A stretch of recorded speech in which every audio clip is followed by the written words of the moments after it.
Hey there, card folk. Speedrobo here, and I just wanted to put my 2 cents in on something that I saw earlier today.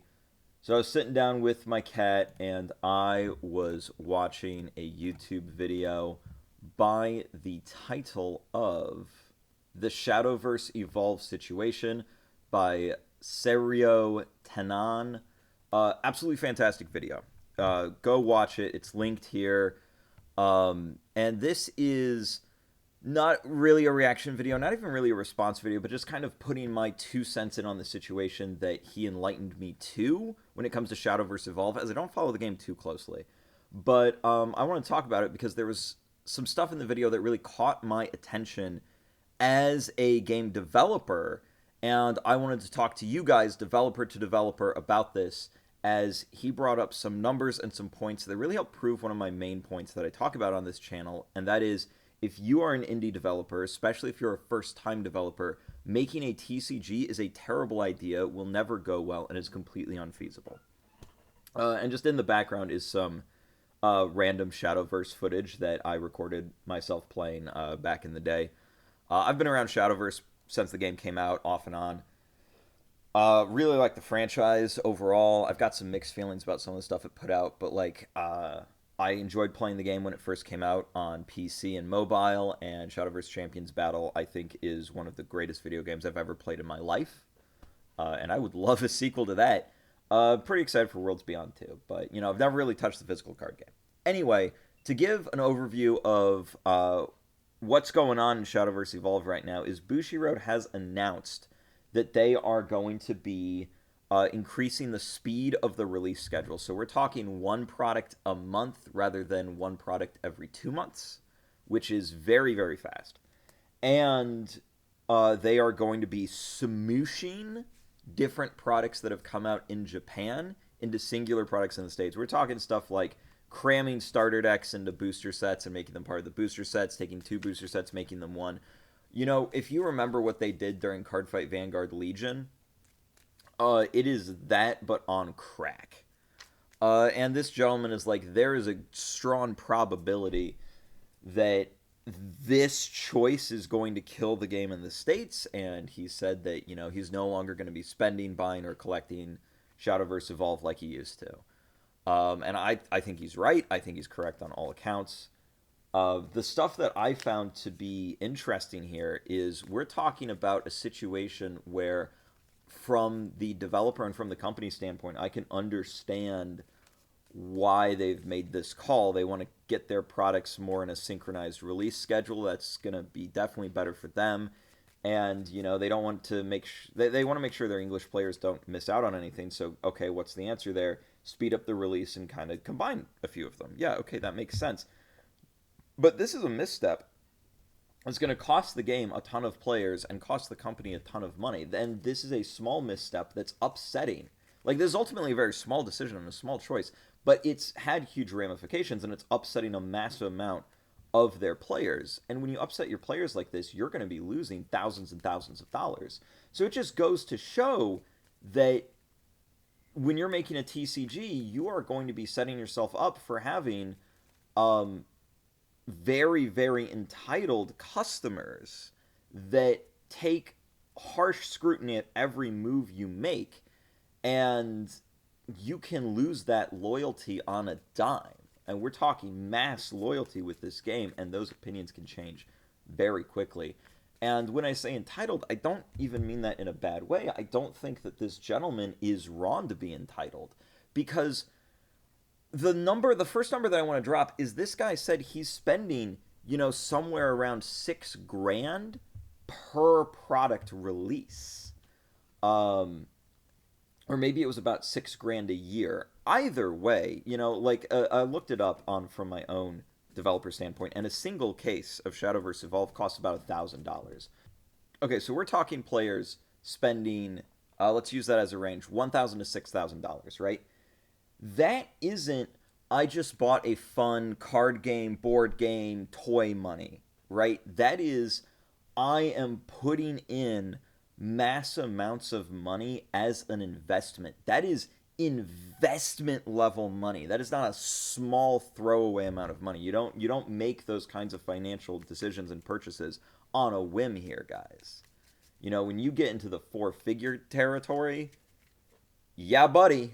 Yeah, buddy. That is an investment. And this is what you are forcing your customers to do when you go the TCG route.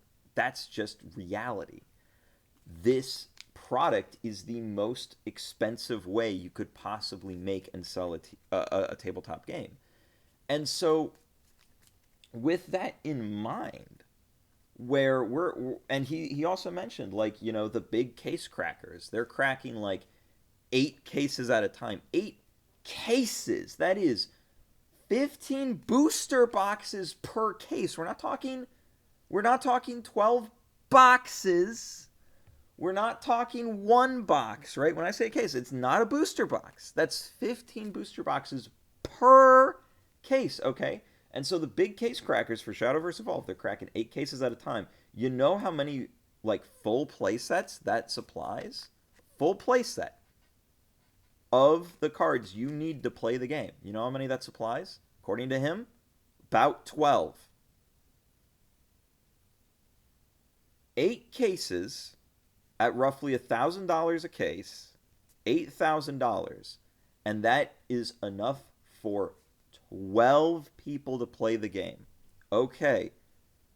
As a developer, you can hear those numbers and you can say, oh my God, yes. I would love it for each of my individual players to have to spend approximately $1,000, right, to get my game, to get a full set of each set of my game. I'll be making so much money. I'll be rolling in the dough. I'll be able to make this my full-time job. No, moron. Time to wake up and smell reality here, okay? If this is, we're talking Shadowverse Evolve, okay? If you are a rookie dev, especially a first-time dev, and you're honestly thinking that you can get people to spend this much money to buy this much of your product just to play the game, if you are honestly thinking that you have the social and cultural clout of the Shadowverse and Cardfight Vanguard brands, and you have the marketing muscle and company resources and background of Bushiroad, you are delusional and you need to stop. Okay? That's the reality. The reality is you are never going to get people to spend that much money. It's just not going to happen. You need to not make a TCG. There's no way that's viable. And the other angle you're thinking about this is you're only hearing the numbers people are spending right now, and not your player base is spending right now, not the numbers you need to spend right now. In order to get proper randomization on your TCG products, you have to buy a huge amount of that product. And that gets expensive. Randomization isn't free. All of that paper and plastic packaging that you have to individually wrap 7 cards at a time into, that's not free. It is such an easier value proposition for players if they can buy a single box that has all your cards in it and just play the game.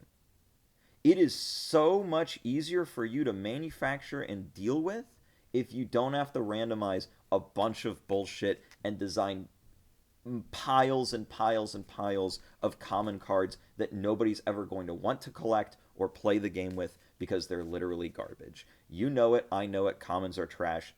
And if you honestly think that you are the one magical special person, the special indie rookie first-time TCG developer that you are, you're going to be able to change the dynamic of commons being trash, again, you're delusional. Do you honestly think you're the only one here who's ever had that thought, belief, or concept? No, of course not.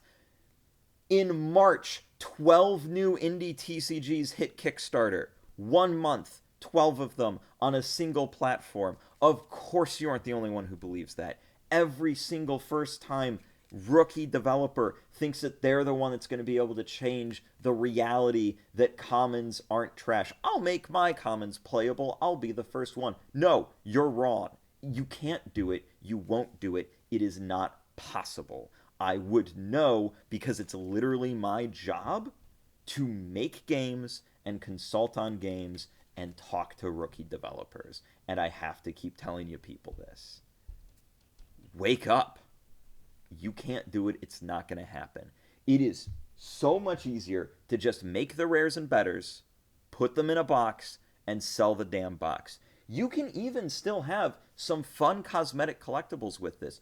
Look at Yu-Gi-Oh! Speed Duels. All the cards in a box, but there's a single pack in there with some randomized secret rares from that set for players to enjoy and collect. I have a really strong Speed Duels community at my store. People buy multiple of each Speed Duels set off of me just to get those fun secret rares. If you really want to go still the booster pack route and have that fun pack opening experience, I'll put a link to my box opening of one of the products we designed down below. Go check it out. We've already solved this problem.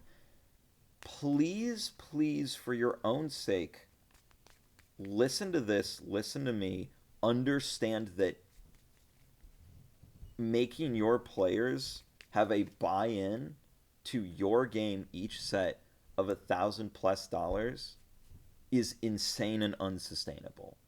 I've been Speedrobo, ranting about Shadowverse. Thank you very much for watching, and have an excellent evening.